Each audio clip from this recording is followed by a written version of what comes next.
और चरक चिकित्सा दोनों की जर्नी साथ साथ स्टार्ट होने वाली है। अभी हमने काय चिकित्सा का इंट्रोडक्शन पढ़ा, वो पहला लेक्चर पूरा काय चिकित्सा से संबंधित था। अब हम दूसरा लेक्चर जो पढ़ रहे हैं उसमें हम रसायन चिकित्सा और जो चरक संहिता में रसायन चिकित्सा का जो प्रथम पाद है वो दोनों एक साथ पढ़ने वाले हैं। आइए स्टार्ट करते हैं। काय चिकित्सा में पहला जो पोर्शन है वो है रसायन और बाजीकरण का। चरक चिकित्सा का पहला अध्याय भी है रसायन, जिसके 4 पाद हैं। तो रसायन चिकित्सा के 4 पाद या इन्हीं 4 पाद को उपाध्याय भी कहा जाता है। तो रसायन चिकित्सा के 4 पाद हैं और इनको उपाध्याय भी कहा जाता है। और इसमें कुल योग जो है 63 है। कितने हैं? 63 है ना। दोषों के विकल्प भी 63 होते हैं, रसों के जो विकल्प होते हैं वो भी 63 होते हैं। रस जो है 6 होते हैं। कॉम्बिनेशन हमेशा कम ज्यादा या मीडियम ऐसे करके 3 बनते हैं। कुल मिला के आपको दिमाग में भरना है कि रसों के जो रसायन चिकित्सा के 4 पाद हैं उसमें कुल जो है 63 योग है। 4 पाद के नाम है, पहला है अभ्यामल की, दूसरा है प्राणकामी, तीसरा है कर प्रचितीय, चौथा है आयुर्वेद समुत्थानीय। याद रखने का तरीका है, अभ्यामल के लिए अपने लिए आ, प्राणकामी के लिए लिखा पा, कर प्रचिति के लिए लिखा और आयुर्वेद समुत्थानीय के लिए लिखा आयुर्वेद। तो चारों चैप्टर्स को नाम याद रखने का तरीका आपका आयुर्वेद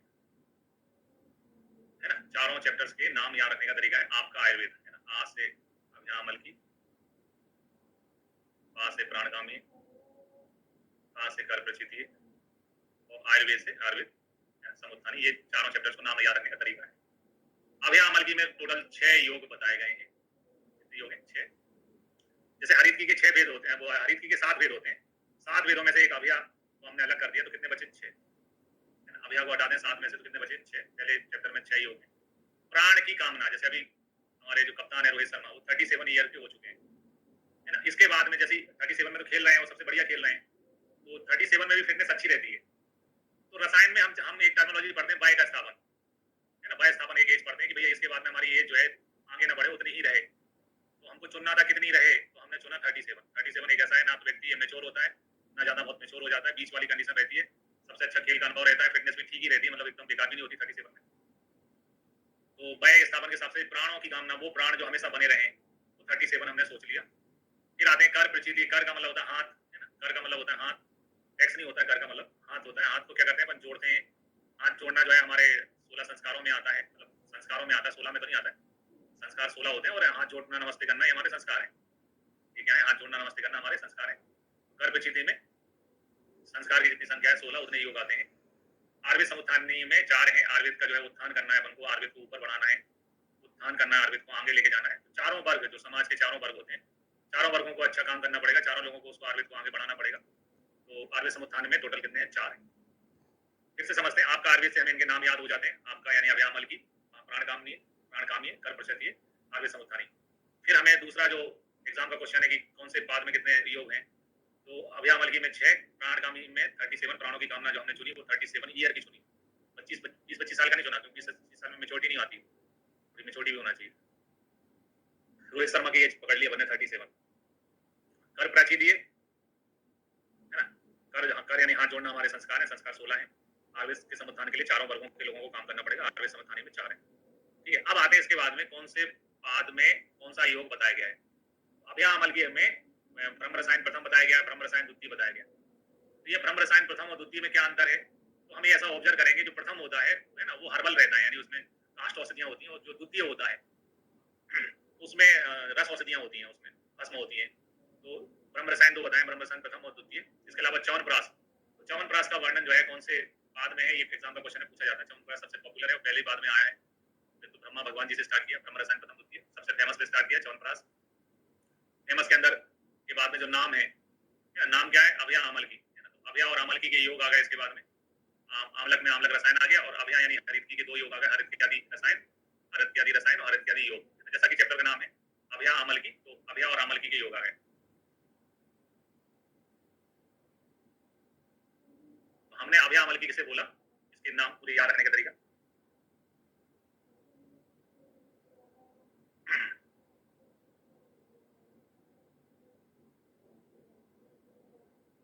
अभ्या ने आमल की, एक आमलक रसायन भी है इसमें। अभ्या ने आमल की से कहा ब्रह्मा को दो च्यवनप्राश, ब्रह्मा है ना को दो है संख्या में, ये ब्रह्मा है ना, ब्रह्मा को दो च्यवनप्राश। ये ट्रिक लाइन है,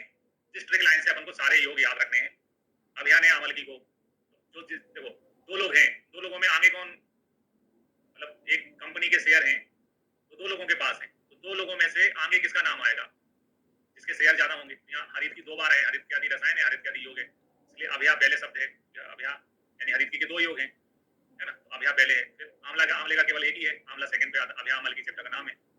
और ब्रह्मा को दो च्यवनप्राश, तो ब्रह्म जो है टोटल ब्रह्म जो है दो हैं और एक च्यवनप्राश योग है। ऐसे करके हमें पहले बाद में आने वाले योगों के नाम याद रखने हैं। इसमें ब्रह्म रसायन प्रथम में द्वितीय, जिनमें बेसिक अंतर जो है हर्बल और रस औषधियों का है। ब्रह्म रसायन प्रथम में रस औषधियां, मतलब द्वितीय में रस औषधियां हैं, प्रथम में काष्ठ औषधियां हैं। च्यवनप्राश फेमस योग सबसे पहले चैप्टर में बताया गया है। और जैसा कि चैप्टर का नाम है अभ्या अमल की, अभ्या अमल की क्यों बोलते हैं, अभ्या के दो योग हैं, ठीक है, और अमल की का ये योग है, आम्लक रसायन।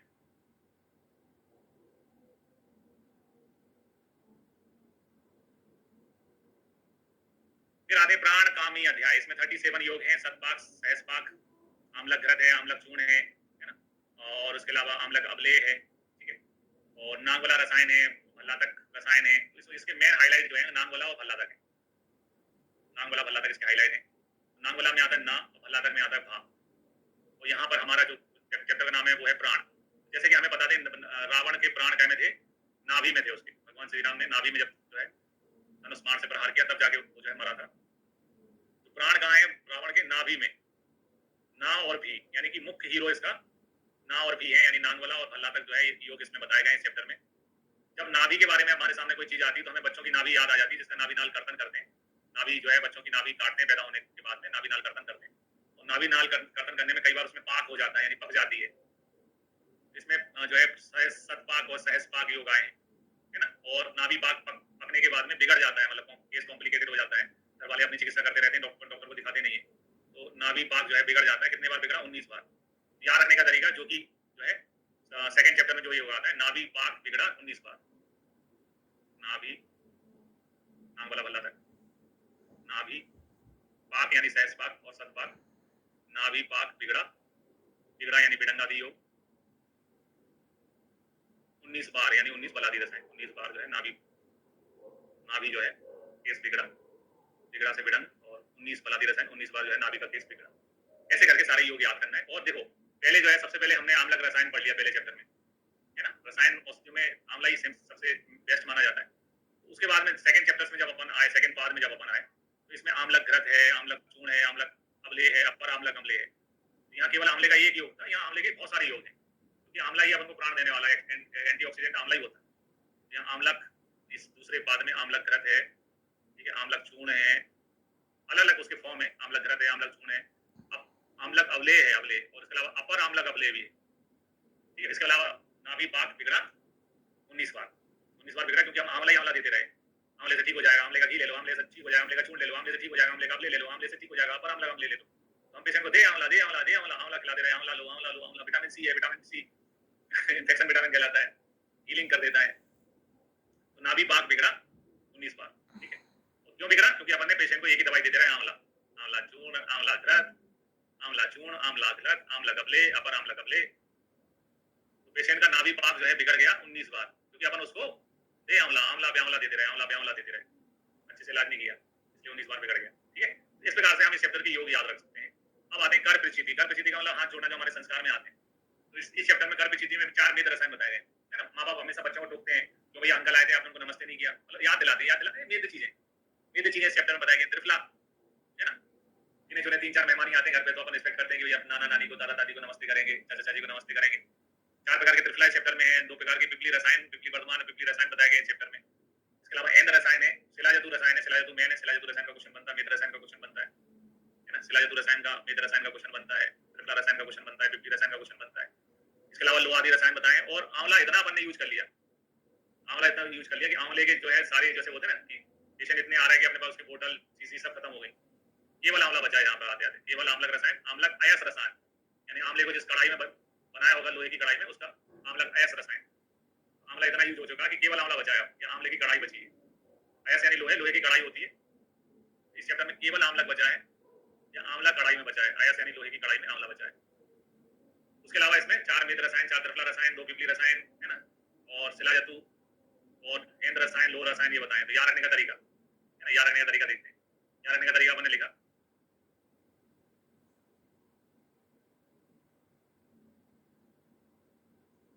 केंद्र के लिए बोला मैंने ए, केंद्र के लिए बोला ए, लो के लिए बोला लो, ए लो, ये लो, मेद के लिए बोला मेरा, ये लो मेरा, त्रिफला के लिए बोला त्रिफला, ये लो मेरा त्रिफला, पियो सिला जतु। आजकल कपीवा सिला जतु का बहुत ऐड आ रहा है, पानी में घोल के ले लो सिला जतु, याद दिला रहा हूँ मैं आपको, ऐड भी आ रहे हैं बहुत सिला जतु के, कपीवा सिला जतु। पैसे नहीं दिए हमको भी ऐड करने के लिए, लेकिन फिर भी हम ऐड दे रहे हैं। अभी हमको कोई कांटेक्ट नहीं किया कपीवा सिला जतु ने, लेकिन फिर भी हम ऐड कर रहे हैं। तो याद रहने का तरीका देखें, क्या अपन ने समझा, ये लो जी हम आ गए, ए यानी एंड रसायन, लो यानी लो रसायन, ए यानी एंड रसायन, लो यानी लो रसायन, मेरा यानी मेद, त्रिफला यानी त्रिफला, ठीक है, पियो यानी पिपली, पी का मतलब पियो यानी पिपली, सिला जतु मतलब सिला जतु। तो ये लो मेरा त्रिफला, पियो सिला जतु, चार चार बार यानी चार चार इनके योग हैं। इस प्रकार से अपन इनको याद कर सकते हैं। फिर आते हैं आर्य सम्मथानी में, इंद्रोक्त रसायन प्रथम द्वितीय है। प्रथम द्वितीय कहने का मतलब एक हर्बल योग है, काष्ठ औषधियों से बना हुआ है, दूसरा रस औषधि भी है, दूसरे में रस औषधि भी है। जब प्रथम और द्वितीय दो बनाए जाते हैं, एग्जामिनर पूछ ले प्रथम द्वितीय दो क्यों बनाए गए, पहले में पूरा काष्ठ औषधि से बनाया, दूसरा रस योग है। इसके अलावा द्रोणी को बोलते हैं नाव, द्रोणी प्रवेशिक रसायन इस चैप्टर में बताया, और आचार रसायन इस चैप्टर में बताया। आचार रसायन का वर्णन कौन से पाद में है, वो एग्जाम में क्वेश्चन बहुत पूछा जाता है। आचार रसायन सबसे श्रेष्ठ रसायन में काउंट होता है, आचार रसायन चौथे पाद में बताया गया है। याद रखने का तरीका, इंद्र,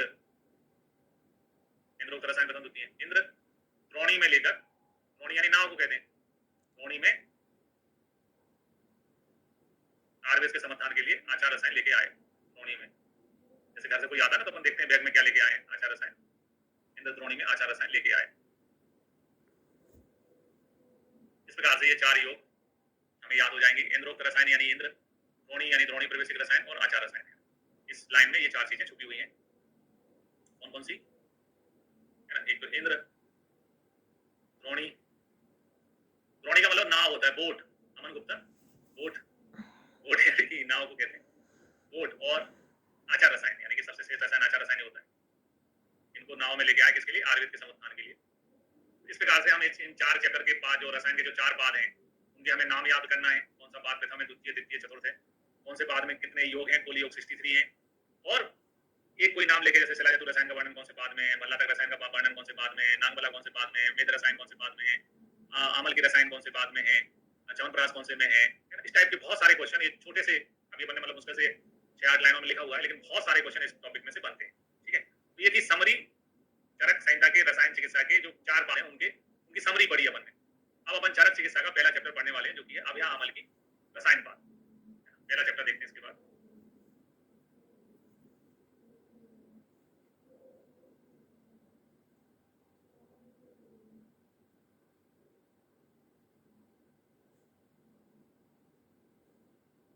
वॉइस की प्रॉब्लम सभी को आ रही है कि केवल हेमराज जी को आ रही है? Is everybody is facing voice problem? आवाज की दिक्कत सभी को आ रही है, केवल हेमराज को आ रही है?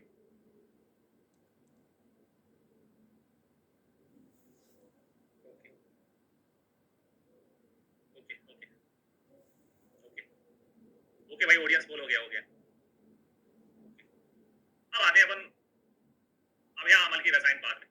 इस अध्याय में भेषज के पर्याय बताएं। सबसे पहले भेषज के पर्याय जो संख्या में 9 होते हैं, भेषज के पर्याय बताए हुए हैं आचार्य चरक ने। भेषज के पर्याय में लिखा है चिकित्सकम व्याधिहरम पथ्यम साधनम औषधम प्राश्चितम प्रस्पनम प्रकृति स्थापनम हितम।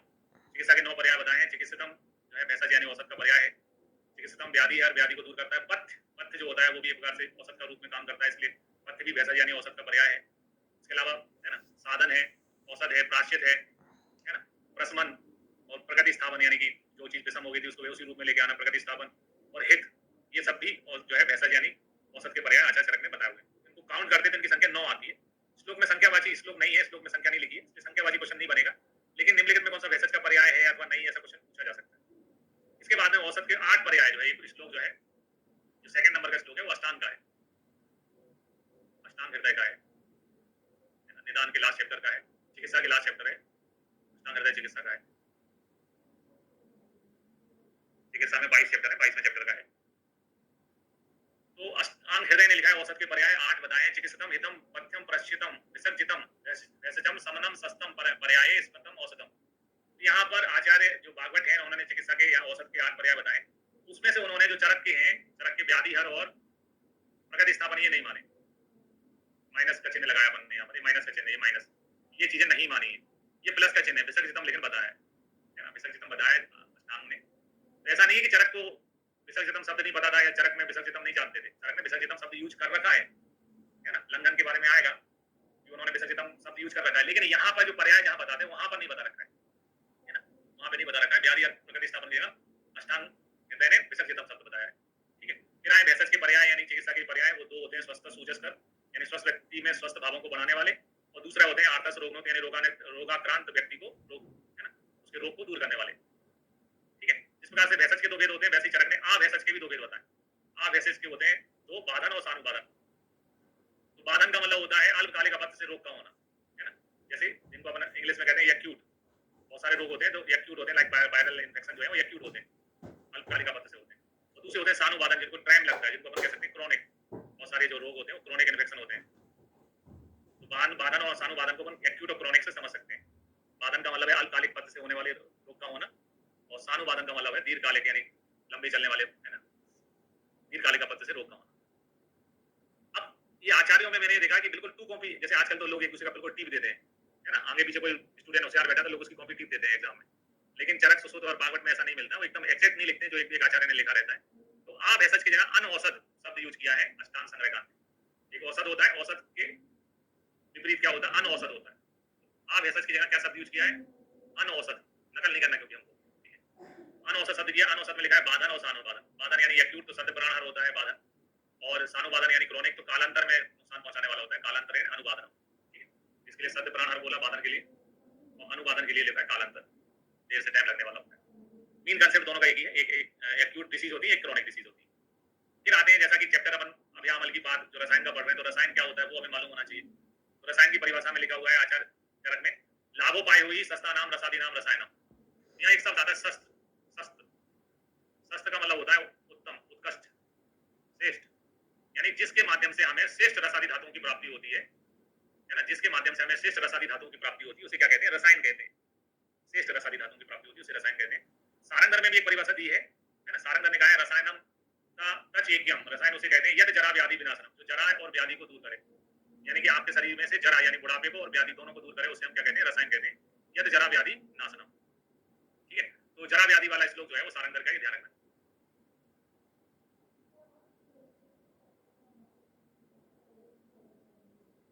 और रसायन की उभयकारिता, रसायन औषधियां, नाम रसायन यानी जो एंटीऑक्सीडेंट प्रॉपर्टी तो होती है, और जो रसायन औषधियां होती है वो ब्रश भी होती है।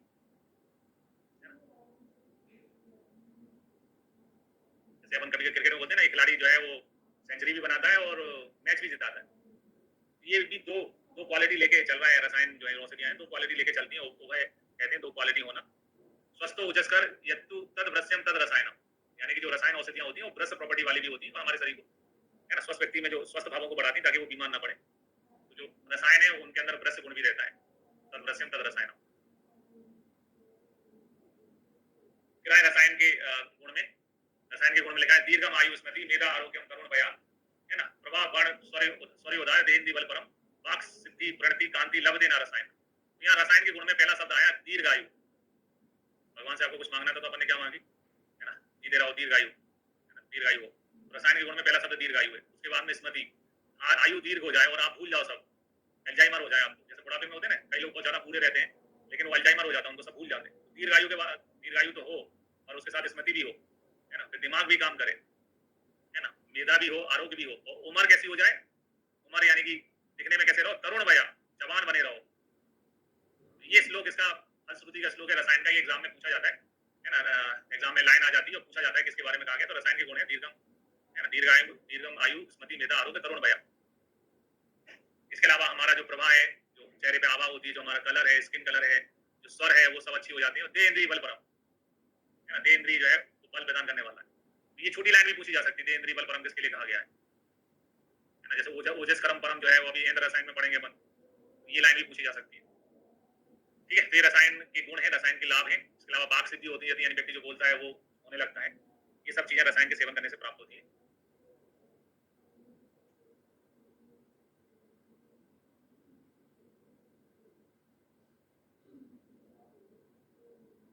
इसके बाद में आते हैं रसायन के भेद। प्रयोग भेद से रसायन दो प्रकार का होता है। संख्यावाची क्वेश्चन हमेशा ही पूछे जाते हैं एग्जाम में, कितने प्रकार का होता है। प्रयोग भेद से दो प्रकार का होता है, एक होता है कुटी प्रवेशिक, दूसरा होता है बातातपिक। कुटी प्रवेशिक का मतलब जैसे हम हॉस्पिटल में पेशेंट दिखाने आते हैं तो एक आईपीडी पेशेंट होता है जिसको अपन भर्ती कर लेते हैं, यानी जिसका इलाज जो है इंडोर पेशेंट के रूप में होता है, आईपीडी पेशेंट कहते हैं उसको, भर्ती कर लेते हैं, भर्ती करने के बाद में इलाज चलता है। दूसरा जो है जो धूप छांव सहन करके आता है, ओपीडी, एक ओपीडी पेशेंट होता है जो दिखाता है, घर जाके दवाई लेता है। तो उसी स्वरूप में आईपीडी ओपीडी के स्वरूप में उन्होंने बताया कि रसायन प्रयोग विधि से यानी यूज करने के बेस से रसायन के दो प्रकार होते हैं, गुटी प्रवेशिक और बाधा तपिक। गुटी यानी कि जैसे हम आईपीडी पेशेंट होता है उसको कोई बाढ़ अलॉट हो जाता है, उसी प्रकार से एक गुटिया बना के व्यक्ति रहता है, उसमें रसायन का सेवन करता है। तो दूसरा है बाधा तपिक, यानी ओपीडी पेशेंट है, घूम रहा है, फिर रहा है, हवा पानी सहन कर रहा है और आपकी दवाई ले रहा है, तो वो बाधा तपिक। तो इसमें कुटी प्रवेशिक में लिखा है कि कुटी होना चाहिए और त्रिगर्भा होना चाहिए, एक के अंदर एक के अंदर एक। देखो आप पुराने जमाने में एसी तो होता नहीं था कि दीवारें खड़ी करी और एसी टेम्परेचर मेंटेन हो जाए, तो टेम्परेचर मेंटेन करने के लिए कुटिया को थोड़ा सा टेम्परेचर बेटर करने के लिए एक के अंदर एक त्रिगर्भ कुटी बना देते। त्रिगर्भा कुटी का निर्माण कौन सी दिशा में करना चाहिए वो भी एग्जाम में पूछा जाता है। वास्तु की दृष्टि से देखा जाता है तो पूर्व और उत्तर दिशाएं अच्छी मानी जाती है, शुभ मानी जाती है, पूर्व दिशा भी अच्छी होती है, उत्तर दिशा भी अच्छी होती है, इन दिशाओं में करें।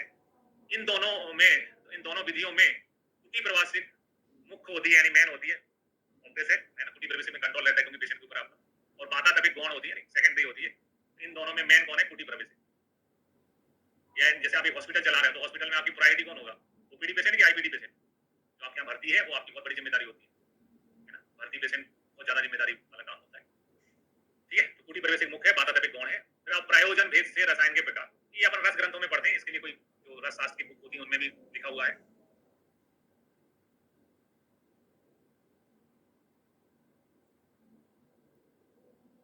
तीन प्रकार के रसायन होते हैं, एक होते हैं काम रसायन। काम रसायन का मतलब है स्वस्थ व्यक्ति में बाय का स्थापन करने के लिए, प्रभाववान और मेधा को बढ़ाने के लिए जो रसायन होते हैं उनको काम रसायन कहते हैं। तो इसमें भी तीन प्रकार के होते हैं, जो बाय स्थापन वाले होते हैं वो प्राण काम में कहलाते हैं, जो प्रभाव और बाण को बढ़ाते हैं उनको श्री काम में कहते हैं, और जो मेधा को बढ़ाते हैं उनको मेधा काम में कहते हैं। आपको अपनी एज अच्छी करनी है, आपको अपना कलर फेयर करना है, लुक्स अच्छा करना है, या फिर आपको अपनी बुद्धि बढ़ानी है, तो काम रसायन जो है, काम यानी कामना, आपकी कामना क्या है? आपको शरीर चाहिए, दिमाग चाहिए, फेयर लवली चाहिए, फेयर लवली चाहिए, है ना, प्रभाव बाण चाहिए। तो आपको अगर अच्छा शरीर चाहिए तो उसके लिए प्राण काम में, वह स्थापन करने वाले होते हैं प्राण काम में, है ना, प्रभाव बाण को बढ़ाने वाले होते हैं श्री काम में, और मेधा को बढ़ाने वाले होते हैं मेधा काम। फिर नैमित्तिक, किसी व्याधि को नष्ट करने के हिसाब से जो रसायन औषधि ली जाती है उनको नैमित्तिक रसायन कहते हैं। नैमित्तिक यानी जिनका कोई कारण है, जिनका कोई लक्ष्य है ना, जैसे इलियोदर में विप्ली बलवान रसायन, वो नैमित्तिक रसायन का उदाहरण है ना। बस्ती रोगों में शिलाजतु का प्रयोग नैमित्तिक रसायन है। फिर आजसिक रसायन, आजसिक रसायन का मतलब होता है कि जैसे धातु पुष्टि और ओज को बढ़ाने के लिए जो होता है वो, है ना, आजसिक नाम में आजस्त्रिक लिखा है, तो ये आज लिखना है आपको पहले, फिर एग्जाम में आ जाए तो ये काम और करना है, इसको की मात्रा को जोड़ना है। आजस्तिक रसायन धातु वर्धन और धातु पुष्टि ओजो वर्धन के लिए होते हैं, इसका उदाहरण है आमल की रसायन। नहीं आया समझ में? एक पिक्चर का नाम बताता हूँ आपको।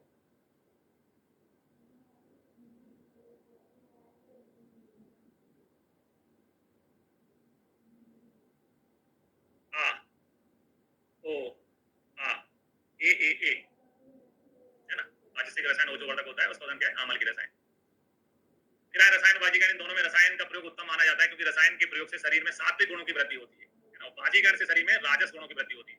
बाजीकरण योग पढ़ेंगे अपन अभी, मोर का मांस, चटक का मांस, इसका मांस, उसका मांस, मांस मतलब ऐसा राक्षस बन रहा हो, पूरी तरह से राक्षस हो जाओगे आप मांस खा खा के। तो रसायन से सात्विक गुणों की वृद्धि होती है और बाजीकरण से राजस गुणों की वृद्धि होती है। रसायन द्रव्यों से पूर्व जो है शरीर का शोधन कराना आवश्यक है, यानी हमें बॉडी को जो है संशोधन करा लेना चाहिए। संशोधन के लिए जो योग बताया वो है हरित्यादि योग या हरित्यादि चूर्ण कहते हैं इसको। बुक में तो सब लिखा रहता है, वो हरित्यादि योग लिखा रहता है। तो यहाँ इसमें कौन कौन से कंटेंट होते हैं? एक तो हरित की चूर्ण होता है, अमल की चूर्ण होता है, सेंधा होता है, इसमें सौंठ है, बिबली है, गुण है, इसके अलावा बिडंग, बचा और हरिद्रा। तो देखो यहाँ पर अगर अपन बात करते हैं तो हरित की, अमल की, विविधक नहीं है इसमें, त्रिफला में से, है ना, त्रिफला में से विविधक नहीं, तो त्रिकटु में सौंठ, पिपली और मरीच नहीं, ठीक है। और तो कुल मिला के इसमें अगर इसमें त्रिफला और त्रिकटु की बात करें, त्रिफला और त्रिकटु की बात करें तो त्रिफला में से बी विविधक और त्रिकटु में से मरीच यानी बीमा, बीमा पॉलिसी लागू नहीं हो पा रही यहाँ पे, बीमा नहीं है इसका।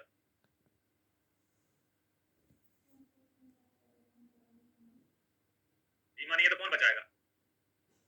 अगर आपका बीमा नहीं है तो फिर आपको भगवान ही बचा सकता है। तो गॉड, गुड़ को गॉड कह रहा हूं मैं, गॉड सेव, सेंधा को सेव कह रहा हूं, गॉड सेव बाबा, बाबा है, गॉड से बाबा है।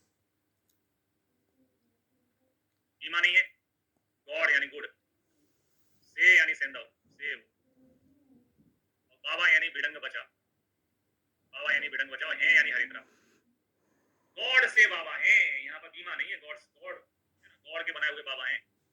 से वावा है।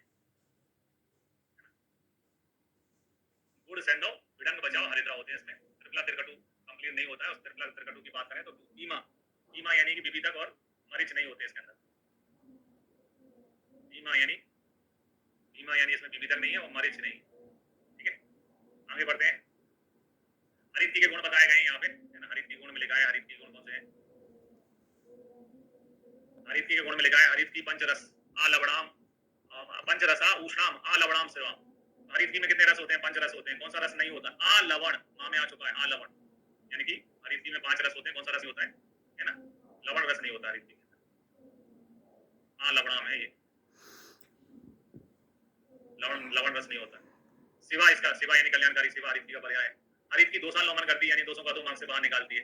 लघवी है यानी लघु होती है। विद्यात दीपनी दीपनी पाचनी, दीपन पाचन करने वाली होती है ना, इसलिए हरित की हमेशा ली जा सकती है। दीपन पाचन गुणों वाली होती है, डाइजेशन को अच्छा करती है। इसके अलावा लिखा आयुष्या पौष्टिकी धन्या वैसी स्थापनी परम, वय का स्थापन करने वाली होती है। तो संस्कृत लाइन ही पूछी जाती है एग्जाम में, हिंदी लाइनें नहीं पूछा जाती। यहाँ पर इंपोर्टेंट है क्या लिखा? वैसा स्थापनी परम। इसके लिए कहा गया है, ये राजस्थान पीएससी में पूछा भी जा चुका है। वैसा स्थापनी परम जो है इसके लिए कहा गया, हरित के लिए कहा गया। हिंदी में पूछते तो क्वेश्चन का आंसर बहुत सारे बन जाते हैं ना। वय स्थापन के लिए श्रेष्ठ क्या है? इससे पहले हम जब चरक सूत्र अध्याय 25 पढ़ते हैं, जिसमें श्रेष्ठ भाव बताए गए हैं, वहां आता है आमल की वय स्थापना नाम, है ना। इससे पहले हम पढ़ते हैं तो वहां पे आता है आमलक, आमलकम वया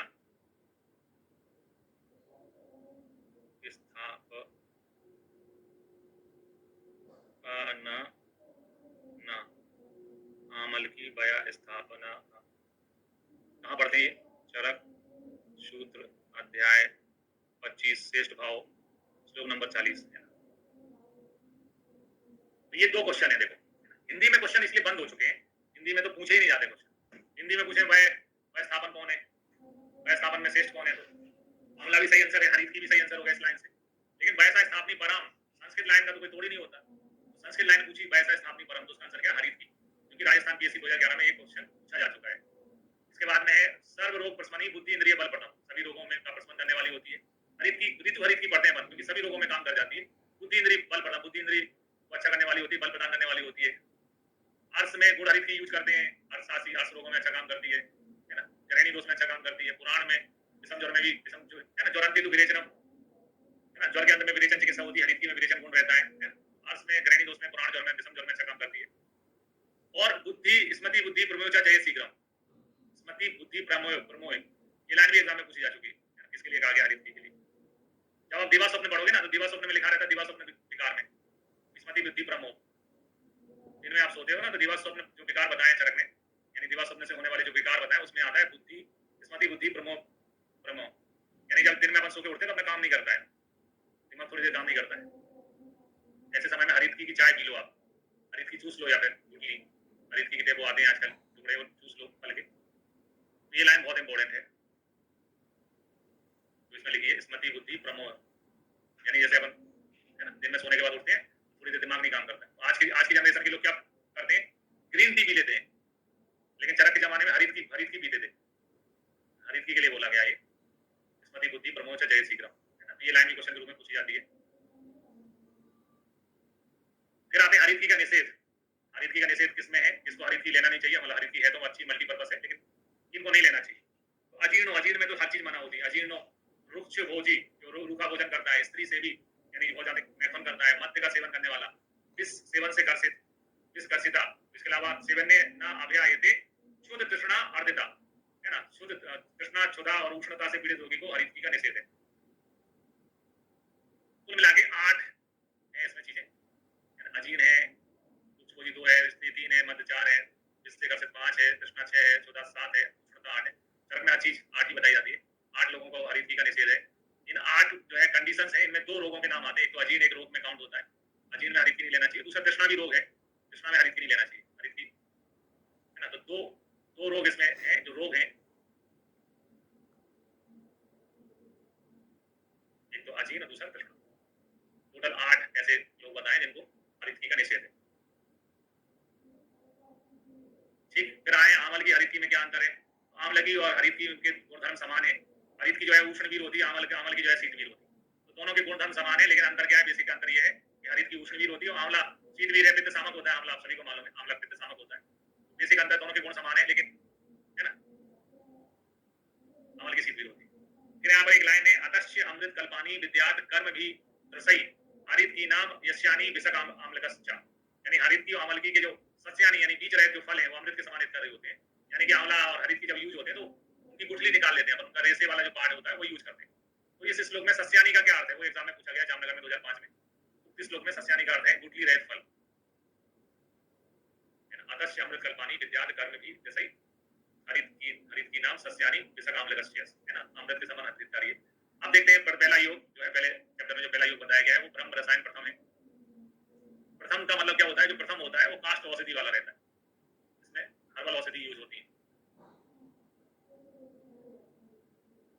श्लोक है, पंचानाम पंचमूलानाम भागान 10 फलोन्मिताम हरित की सहस्रचा त्रिगुण आम्लकम नवम। यानी कि इसमें पंचमूल जो है वो प्रत्येक पंचमूल 10-10 भाग लेना चाहिए।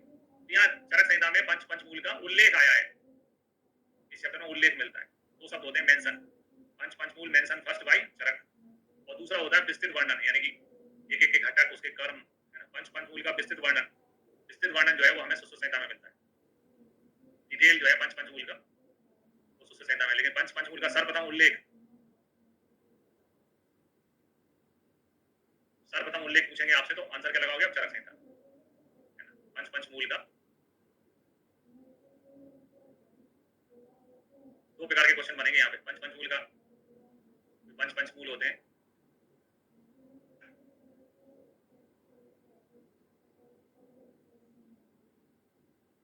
अगर आपसे पूछा जाएगा सर्वप्रथम वर्णन कहाँ है? चरक संहिता। सर्वप्रथम उल्लेख कहाँ है? चरक संहिता। सब विस्तृत वर्णन कहाँ है? सुश्रुत संहिता। क्या ये चरक और सुश्रुत के समान है? नहीं, भिन्न है। चरक के जो बताए हैं वहाँ जो औषधियां बताई उसमें लघु पंचमूल बृहद पंचमूल के घटक हैं, लेकिन बल्ली कंटक नहीं। ब्रह्म पंचमूल में बल्ली कंटक नहीं, उनके यहाँ जीवनी और मध्यम पंचमूल है। ब्रह्म रसायन में जीवनी और मध्यम पंचमूल है, बल्ली कंटक नहीं। ब्रह्मा आपके भगवान है, ब्रह्मा जी जो है आपके भगवान है। ब्रह्मा जी क्या है? जीवन के माध्यम है। ब्रह्मा क्या है?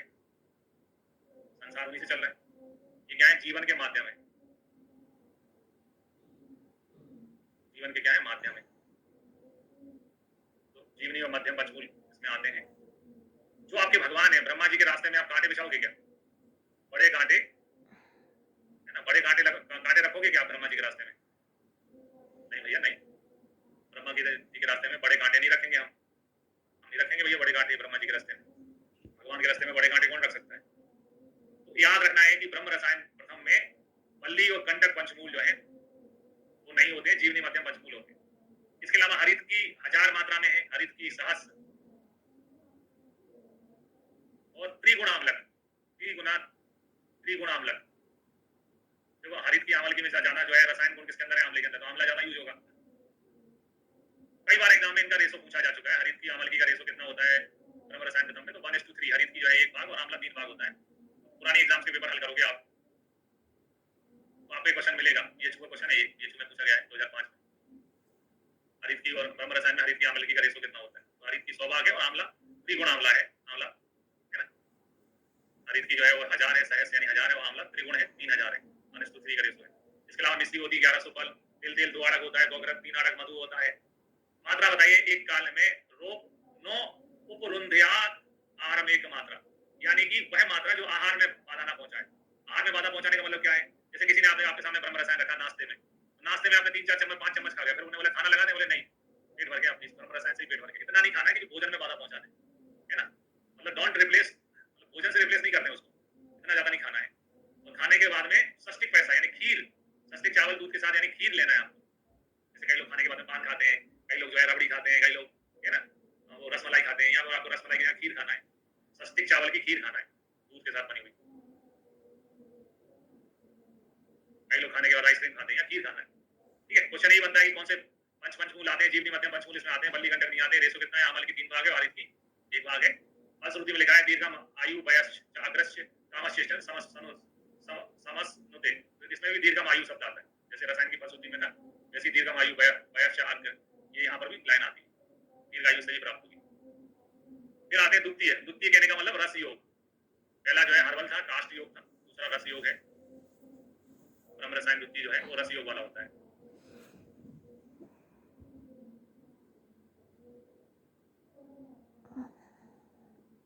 इसमें 1000 आंवलों का चूर्ण रहता है। आंवला घट गए, अभी 3000 थे इससे पहले, इसमें 1000 ही बचे। 1000 आंवले होते हैं। इसके अलावा 100 1000 बार आंवले की और नांगोला की रसायन की भावना दी जाती है और मात्रा आधा गज बढ़ाते हुए इसका यूज करना चाहिए। आम्ल का आदि सभी चूर्ण से, जो आंवले हैं उनके चूर्ण से 1/8 भाग स्वर्ण, ब्रह्म रसायन द्वितीय में 1/8 भाग स्वर्ण, रजत, ताम्र, प्रवाल और काला आयस चूर्ण है ना। जो चरक संहिता है उसमें कभी भी भस्म शब्द यूज नहीं होता है ना। लोहे की भस्म के लिए काला आयस चूर्ण या जो है रत्ती ऐसा करके शब्द आता है, लेकिन कभी भी भस्म शब्द चरक में यहाँ पर नहीं पढ़ने को मिलता है ना। भस्म शब्द भागवत में सबसे पहले पढ़ने को मिलता है। तो इसमें रस योगों में स्वर्ण, रजत, ताम्र, प्रवाल और काला आयस चूर्ण है। इसमें गोल्ड है, सिल्वर है, कॉपर है, प्रवाल यानी कैल्शियम भी है और आयरन भी है। देखो आपके सोना चांदी तांबा के अलावा कैल्शियम और आयरन का सोर्स है। कैल्शियम के रूप में प्रवाल है, आयरन के रूप में इसमें काला आयस चूर्ण है। जैसे कभी एलोपैथी में कोई व्यक्ति अच्छी चीज मांगता तो बोलता ना यार थोड़ी ताकत की दवाई दे दो, तो अपन आयरन सिरप दे देते हैं, कैल्शियम दे देते हैं। इसमें कैल्शियम आयरन है, वही प्रवाल है मतलब कैल्शियम है ना। काला आयस है यानी आयरन है। इसके अलावा महंगी चीजें मतलब है ना, सोना चांदी तांबा और चरक का जो फेवरेट फिगर है 1/8, एक नहीं, एक 8 ना सही तो 1/8 भाग स्वर्ण, रजत और ताम्र होता है इसके अंदर है ना। स्वर्ण, रजत, ब्रह्म रसायन द्वितीय में 4 चीजें हैं। तो याद रखने का तरीका, सुर यानी स्वर्ण, रा यानी रजत, सुर, ताम्र का ता, लोहे का ला, सुर ताल पकड़ो, सुर ताल पकड़ो है ना। सुर यानी स्वर्ण, रा यानी रजत, ताम्र लोहा और पकड़ो यानी प्रवाल। सुर सुर ताल पकड़ो भाई, सुर ताल पकड़ो। श्लोक में लिखा है कनक, रजत, ताम, प्रवाल, काला अयस चूर्ण अष्टभागम संयुक्तम। अष्टभागम संयुक्त। वैसे चरक में कोई चीज या तो 8 होती है या 8वां भाग होती है, ठीक है, कोई दिक्कत नहीं। 100 होती है तो कम मात्रा में मिलाएंगे। फल श्रुति में लिखा है कांता नाम प्रजानाम सिद्धार्थ चंद्र आयात समुद्रति। सोने चांदी जैसी क्रांति, जैसे सूरज और चांद जैसी क्रांति आ जाती है। ये वाली लाइन बहुत इंपॉर्टेंट है। सिद्धार्थ चंद्र आदित्य समुद्रति, ये लाइन वाली जो है यूपीपीएससी में आया हुआ क्वेश्चन है 2022 में। यूपीपीएससी का जो एग्जाम हुआ था उसमें ये लाइन आई थी। यूपीपीएससी है ना 2022 वाली जो हुई थी उसमें आया था इसको, इसके लिए कहा गया है, तो ब्रह्म रसायन द्वितीय के लिए कहा गया। इसके अलावा कितना मतलब इम्पैक्ट होता है बॉडी पे, धरनी धर सार, जैसा मतलब संसार को रखने वाले जो सागर है, धरती है, उसके समान वायु के समान विक्रम पैदा हो जाता है शरीर में। ये फलश्रुति में लिखा है धरनी धर सार वायु ना समविक्रिय समविक्रम। इसके बाद में आते तीसरा योग है च्यवनप्राश। आंवले अपन ने खरीद के लाए थे सबसे पहला योग में 3000, दूसरे योग में आ गए 1000, च्यवनप्राश में आंवले आ गए 500। मतलब हमारे पास आंवले जो है घटते जा रहे हैं धीरे धीरे, आंवले की संख्या घटती जा रही है ना। च्यवनप्राश में केवल आंवले जो है 500 होते हैं।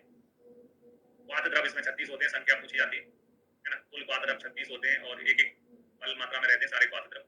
विक्षेप द्रव्य भी मिलाए जाते हैं, प्रक्षेप यानी ऊपर से, जैसे पहले च्यवनप्राश आता था, फिर सोना चांदी च्यवनप्राश हो गया तो हमने ऊपर से मिला दिया। प्रक्षेप जो है वो 7 है। पात्र द्रव्यों में अष्टवर्ग के जो बड़े वाले होते हैं, जैसे इसमें मेदा है लेकिन महामेदा नहीं है, बड़ा वाला छोटा चीज है लेकिन बड़ी नहीं है। काकोली है लेकिन इसमें क्षीर काकोली नहीं होती है। रिद्धि है लेकिन वृद्धि नहीं होती है। मतलब बड़ी चीज है जिनके नाम में जो बड़े हैं, मेदा है, महामेदा नहीं है, काकोली है, क्षीर काकोली नहीं है ना। वृद्धि नाम में वृद्धि है, यानी बड़े वाले आइटम अष्टवर्ग में 8 औषधि होती है, उनमें से बड़े वाले जो है इसमें नहीं होते हैं। तो चरक में बताया उनमें महामेदा नहीं है, क्षीर काकोली नहीं है, वृद्धि नहीं है। पकाने पर ज्ञातवा गदरस, जैसे आंवला अपन खाते तो आंवले का अलग स्वाद होता है, लेकिन च्यवनप्राश का स्वाद आंवले जैसा नहीं होता है, थोड़ा अलग हो जाता है। एक शब्द आता है ज्ञातवा गदरस है ना, तो यहाँ अवले सिद्धि के लिए बोला गया कि रस चेंज हो जाता है बनाने में। मात्रा में कहा है कि अस्त मात्रा प्रयोजित यो रूप अंधयान भोजनम, जो भोजन की मात्रा को बाधा ना पहुंचाए इतनी मात्रा अपन को यूज करना चाहिए। ठीक है, यूपीपीएससी में भी क्वेश्चन आया है। मेरा स्मृति कांति नाम, जो यहाँ श्लोक फल सूती के में श्लोक की लाइनें चेंज हो गई। जब रसायन पढ़ते तो रसायन में आया था दीर्घमायु, दीर्घमायु के बाद में स्मृति, यहाँ पहले मेधा, फिर स्मृति के बाद में मेधा। यहाँ मेधा यानी माधुरी दीक्षित, आजकल च्यवनप्राश का याद माधुरी दीक्षित जी कर रही है सर्दियों में बच्चों को है ना, इम्यूनिटी के लिए। मेधा शब्द आता है, पहला शब्द जो है, पहला फल सूची में पहला शब्द जो है वो मेधा आता है, ये ध्यान रखना है।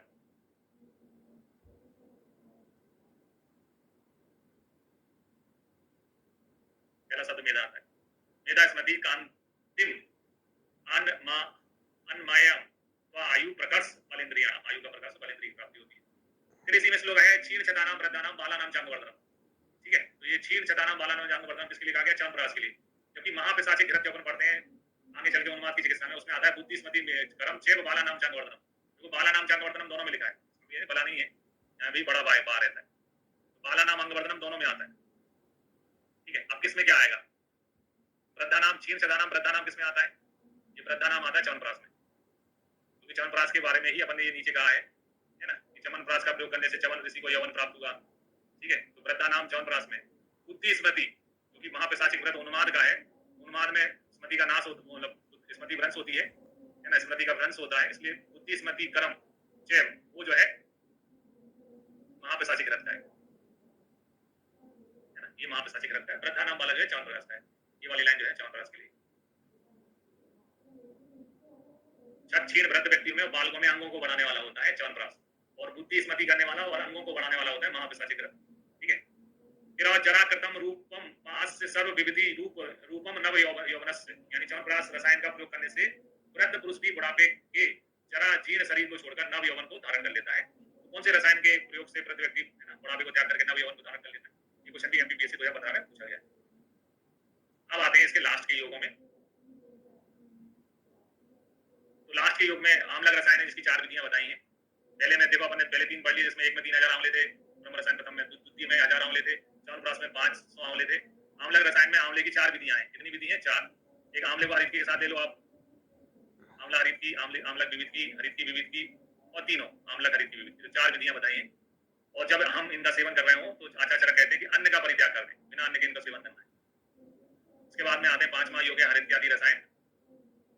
हरित इत्यादि रसायन के घटक में आता है हरित के अमल की विविध की, यानी कि पूरा ट्रिप्लाइस में भी होता है हरित इत्यादि रसायन में। इसके अलावा पंचमूल है, तो पंचमूल किसके घटक हैं? ब्रह्म रसायन प्रथम के भी घटक हैं और हरित इत्यादि रसायन के भी घटक हैं। ये क्वेश्चन इसका बनेगा, पंचमूल किसमें पाए जाते हैं? तो यहाँ बोथ या दोनों आंसर बनेगा, हरित इत्यादि रसायन में भी है और ब्रह्म रसायन प्रथम में भी है। इसके अलावा पिपली है, मधुक, और मधुक तो जिसमें बड़ी धू होता है वो होता है ना महुआ, ये पहला वाला महुआ है। और ये जो दूसरा है ये मधु यष्टि यानी मुलेठी है, मधु यष्टि मुलेठी। इसके अलावा जीवक, अष्टवर्ग की 3 औषधियां, जीवक, काकुली, क्षीर काकुली। जीवक की 4 औषधियां, जीवक, ऋष्वक, काकुली, क्षीर काकुली। भावना इसमें विदारी कंद की दी जाती है और क्षीरा अष्टगुण संयुक्त है, 8 गुना जो है दूध के साथ इसको भावना देके बनाना है। फिर है हरित इत्यादि योग, इसलिए पूरा जो है काष्ठ औषधियों वाला था। ये योग जो है इसमें रस योग है, रस औषधि मिल गई। इसमें घटक में अमल की स्वरस से एक 100 बार यानी कि 100 टाइम्स जो है भावित आंवला चून लेते हैं, आंवला स्वरस से भावित जो है अमल की चून लेते हैं, और इसमें 1/4 भाग जो है लोहा मिलाते हैं। हरित की विविध की अमल की ट्रिपला पूरा होता है। हरिद्रा है, स्त्रा है, बला है, बिडंग है, पिपली है, उर्ची है, मुलेठी है और सोमबल है। कुल मिला के ये हरित इत्यादि योग जो है और रस योग है, इसमें रस औषधि होती है। क्या होता है इसमें? लोह चूर्ण रहता है, 1/4 भाग लोह चूर्ण रहता है। जैसे ब्रह्म रसायन द्वितीय था तो वो सुर ताल पकड़ो है ना, उसमें सोना था, चांदी था, तांबा था, लोहा था, प्रवाल था, है ना। हरित इत्यादि योग जो है वो रस योग वाला है, उसमें लोह भस्म लोह चूर्ण होता है 1/4 भाग। मात्रा इसकी मात्रा होती है पानी पर, है ना, यानी कि 1 कल्स मात्रा बताई है, कितनी मात्रा यूज करना चाहिए? 1 कल्स। फिर फलश्रुति में लिखा है त्रिवर्ष प्रयोगात वर्ष शतम आचरम, यानी 3 साल तक सेवन करने पर मनुष्य की आयु जो है 100 वर्ष की हो जाती है। किस योग के सेवन करने पर लिखा है कि त्रिवर्ष प्रयोगात अस्य रोगादस्य वर्ष शतम आचरम, 3 साल तक प्रयोग करने पर आयु जो है 100 वर्ष की हो जाती है। इसी चैप्टर के लास्ट में आचार्य कहते हैं यथा अमरणा अमृतम, जो मरते नहीं यानी जो देवता है उनके लिए अमृत है, भोग बताम सुधा, नागों के लिए सुधा है, उसी प्रकार मनुष्यों के लिए जो है रसायन विधि है ना, उसी प्रकार से रसायन औषधियां जो है मनुष्यों के लिए हैं। अव्यामल की अस्मिन षड योगा परिकृत, अव्यामल की रसायन के प्रथम पाठ में रसायन की जो है ये 6 योग बताए गए हैं, यानी कि पहले पाठ में कितने योग हैं? 6, जो हमने चैप्टर के लास्ट शुरुआत में पढ़ा था, आपका आयुर्वेद का निबंध बनाया था, पहले पाठ में 6 योग है, ठीक है। तो इतना ही था चरक संहिता के चिकित्सा स्थान के रसायन के प्रथम पाठ में, ठीक है। आज इतना ही, कल अपन बाकी बात देखेंगे।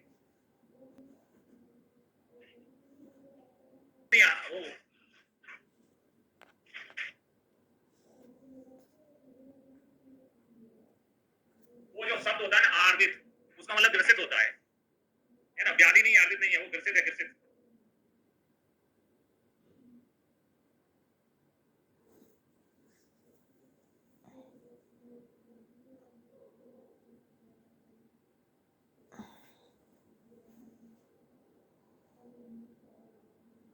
होता है कि जन समुदाय में सुंदर और कांतिमान होता है व्यक्ति। कांतिमान का मतलब ये है उसकी सभी कामनाएं सिद्ध होती हैं। कांति चंद्रमा और सूर्य के समान हो जाती है। वह जो भी सुनता है उसको धारण कर लेता है, यानी जो सुनता है उसको याद हो जाता है।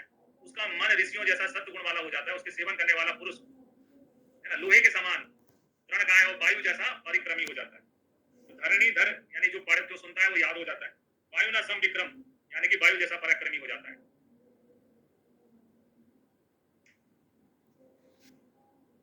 वायु के समान पराक्रमी हो जाता है।